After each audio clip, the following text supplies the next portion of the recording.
जय हिंद साथियों, कैसे हैं आप सभी लोग। आप सभी साथियों का बिजनेस कोचिंग इंस्टीट्यूट में स्वागत है। साथियों, आज हम लोग फिर से यूपी बोर्ड 2024 के मैथ के क्वेश्चनों को सोल्व करेंगे और आज का जो क्वेश्चन होगा ये 6 नंबर वाले सारे क्वेश्चन होंगे, जो क्वेश्चन नंबर 23 से हम शुरू करेंगे। क्वेश्चन नंबर 23 से जो क्वेश्चन पूछे गए हैं वो 6 नंबर के क्वेश्चन पूछे गए हैं, तो इसलिए आप वीडियो को बिल्कुल भी स्किप ना करें और पूरे वीडियो को अंत तक देखें, ताकि जो 6 नंबर के क्वेश्चन बनते हैं वो कैसे बनते हैं और उनको कैसे सोल्व करते हैं इसके बारे में आपको जानकारी मिल जाए। तो चलते हैं, शुरू करते हैं। सबसे पहला क्वेश्चन जो है 23 नंबर का, दो वर्गों के क्षेत्रफलों का योग 157 है।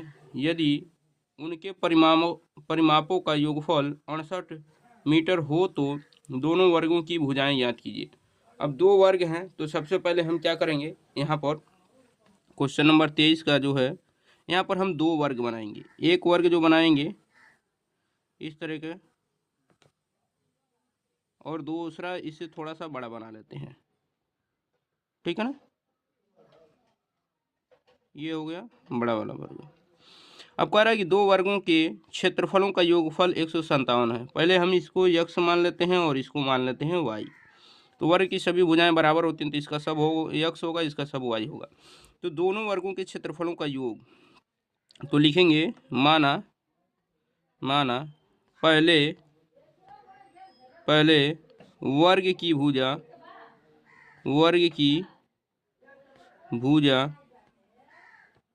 भुजा x मीटर तथा दूसरे वर्ग की भुजा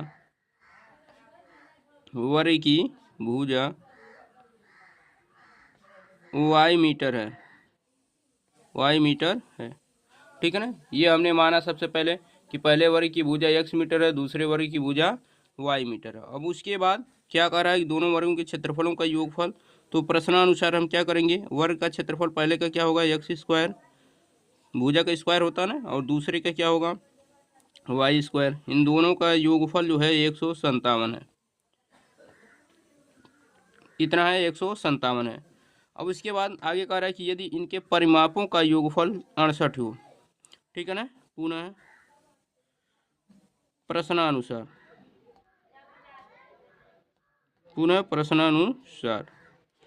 कह रहे हैं इनके परिमापों का योगफल। तो पहले का अगर परिमाप जो हम देखते हैं तो क्या होता है, 4x, 4 गुणे भुजा होता है परिमाप, और दूसरे का क्या होता है 4y, और ये कितना है 68 है, 68, ठीक है ना। इसको हम समीकरण 1 बना देते हैं, ये 68 हो गया। यहाँ से 4 हम कॉमन अगर ले लें तो यहाँ से क्या बचेगा, x प्लस वाई, और यहाँ क्या बचेगा आपका 68। 4 से हम 68 को काटें तो ये 17 बार में कट जाएगा, तो x प्लस वाई का मान जो आएगा वो हो जाएगा 17। ये समीकरण, आप चाहें तो यहाँ से आप किसी एक का मान निकाल लीजिए, x का या फिर y का।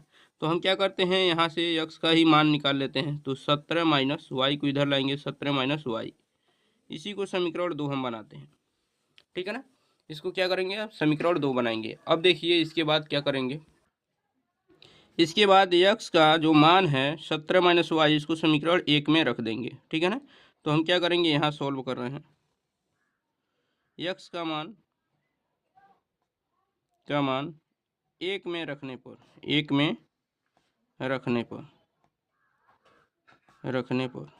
जब 1 में रखेंगे तो आपको क्या मिलेगा, देखिए x की जगह पर हमें यहाँ पर क्या रखेंगे, 17 माइनस वाई, यानी 17 माइनस वाई, इसका होल स्क्वायर हो जाएगा, प्लस वाई स्क्वायर, और बराबर 157। अब देखिए इसके बाद ए माइनस बी का होल स्क्वायर लगाएंगे, ए स्क्वायर, 17 का स्क्वायर होता है 289, प्लस बी स्क्वायर, वाई का square, y square, minus 2ab होता है 17 दूनी 34 वाई, और प्लस वाई स्क्वायर, और माइनस 157 इधर कर देंगे, बराबर 0 हो जाएगा। इसको इधर लाएंगे तो माइनस में हो जाएगा। अब देखिए वाई स्क्वायर दोनों को जोड़ेंगे तो 2y स्क्वायर माइनस 34 वाई, ठीक है ना।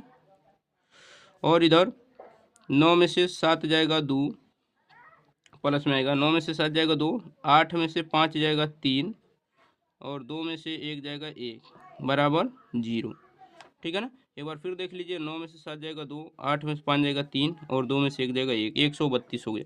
अब देखिए 2 से आप भाग दे दीजिए, 2 से जब भाग देंगे तो ये वाई स्क्वायर, ये माइनस 17y और प्लस ये बचेगा आपका 2 छके 12 और 12 2 छके 12 66 12 में इक्वल टू 0।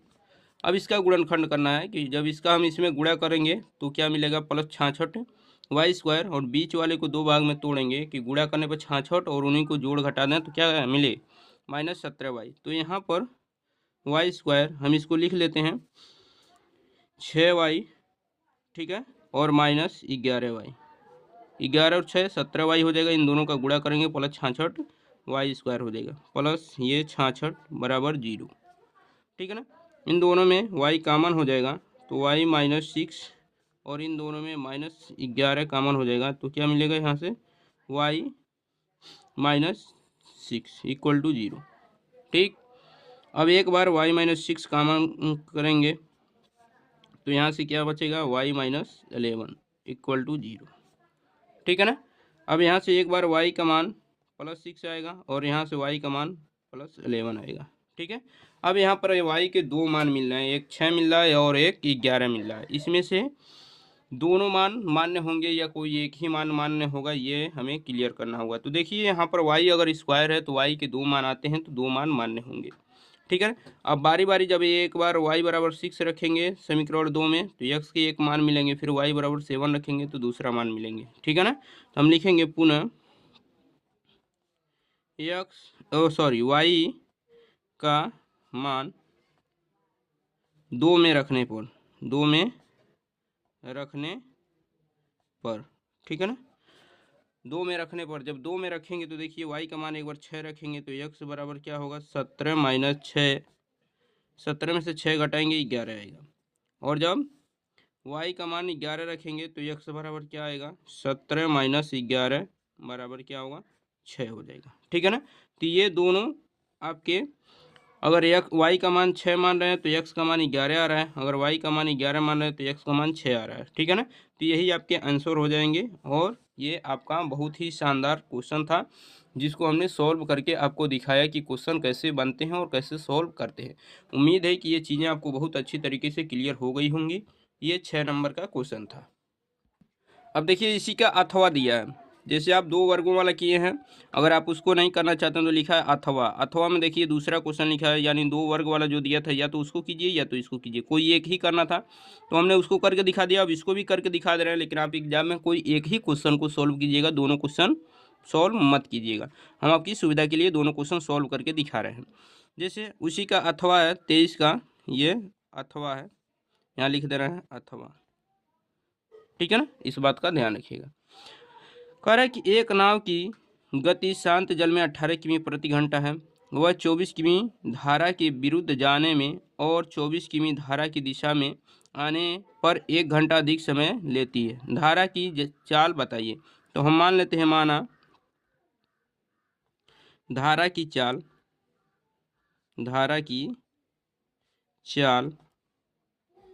x किमी प्रति घंटा है। क्या है? x किमी प्रति घंटा है, ठीक है ना। मान लेते हैं धारा की चाल क्या है, x किमी प्रति घंटा है। अब कह रहा है कि वह 24 किमी धारा के विरुद्ध जाने और 24 किमी धारा की दिशा में आने में। अब देखिए धारा की दिशा में जाएगी और धारा के विपरीत आएगी तो समय लगेगा, तो समय बराबर क्या होगा यहाँ पर, समय बराबर क्या होगा, यहाँ पर हम किसकी बात कर रहे हैं, धारा के विपरीत जाने में, तो समय बराबर होता है दूरी बटे चाल। तो दूरी कितनी है, 24 किमी जाएगा लेकिन उसके विपरीत जाएगा, तो जब विपरीत जाएगा तो नाव की जो चाल है 18 किमी प्रति घंटा, उसमें से क्या होगी, धारा की चाल घट जाएगी, ठीक है ना। धारा की चाल क्या होगी, घट जाएगी। तो ये समय मिला है आपका, लिखेंगे विपरीत, ठीक है ना, यहाँ लिख दे रहे हैं धारा की, यहाँ धारा के विपरीत जाने में, ठीक है ना। 24/18 माइनस x, ये जो समय मिला इसे हम लिख सकते हैं t1। क्या लिख सकते हैं, t1, यानी t1 बराबर क्या होगा, 24/18 माइनस x। फिर धारा की दिशा में,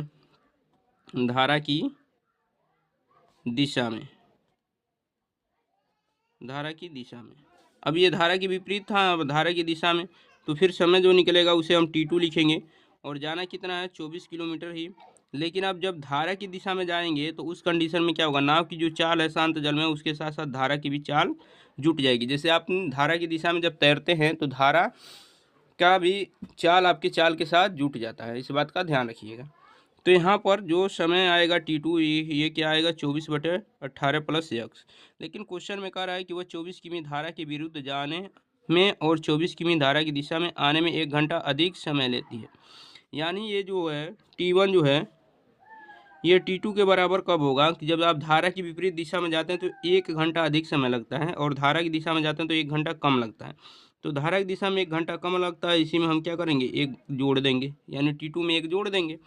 अब T1 का मान कितना है, तो T1 का जो मान है वो है 24/18 माइनस x, और T2 का मान कितना है 24/18 plus x plus 1।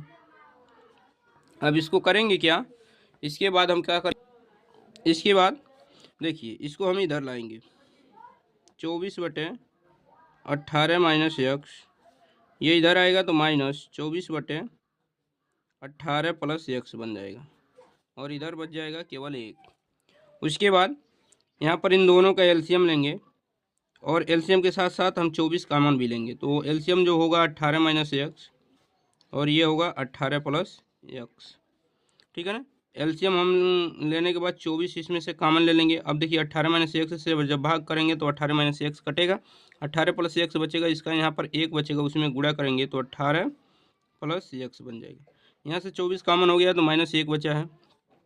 18 plus x को यहाँ जब इसमें हम भाग करेंगे तो 18 प्लस x कट जाएगा, 18 माइनस x आएगा, इसका हम यहाँ पर -1 जो बचा उसमें जब गुणा करेंगे तो ये -18 और प्लस x बन जाएगा, ठीक है ना। और यहाँ पर बचा आपका 1, ठीक। अब इसको सॉल्व जब करेंगे देखिए तो ये होगा 24 -18 और प्लस 18 कट जाएंगे, x और x दोनों मिलकर बन जाएंगे 2x।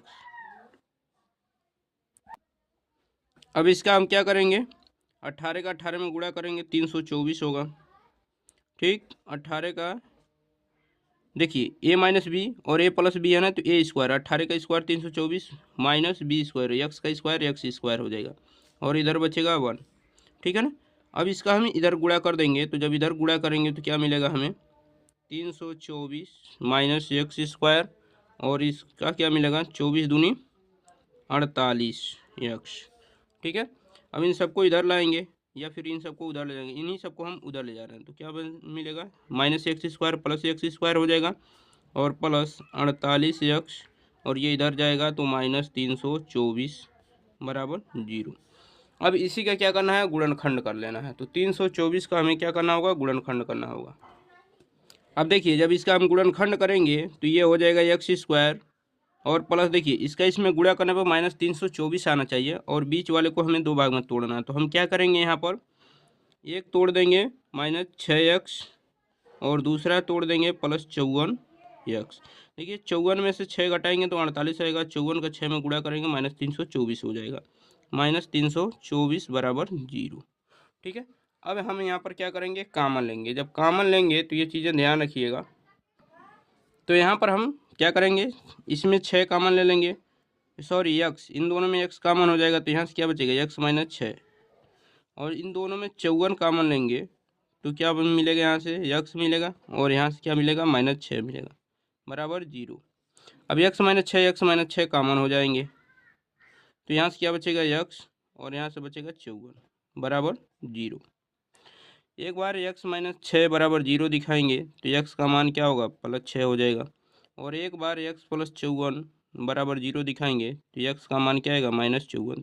तो -54 होने का मतलब क्या है कि जो स्पीड होती है वो माइनस में होगी नहीं, किसी भी डायरेक्शन में जाएगी, प्लस ही रहेगी। तो इसलिए x का मान हम जो लेंगे 6 लेंगे। तो लिखेंगे धारा की चाल आपसे पूछी गई है, तो धारा की चाल क्या हो जाएगी, 6 किमी प्रति घंटा। कितनी हो जाएगी, 6 किमी प्रति घंटा हो जाएगी, ठीक है ना। और यही आपका आंसर हो जाएगा, ठीक है। तो ये थे आपके 6 नंबर के क्वेश्चन जिसको हमने सॉल्व करके दिखाया है। और भी क्वेश्चन है लेकिन वीडियो काफ़ी लंबा हो जाएगा, इसलिए हम कई पार्ट में इसको सॉल्व करके दिखाएंगे। तो वीडियो कैसा लगा आप लोग कमेंट बॉक्स में ज़रूर बताइएगा। जो लोग चैनल पे नए हो चैनल को सब्सक्राइब कर लें। मिलते हैं नेक्स्ट वीडियो में, तब तक के लिए अपना ख्याल रखिए। धन्यवाद।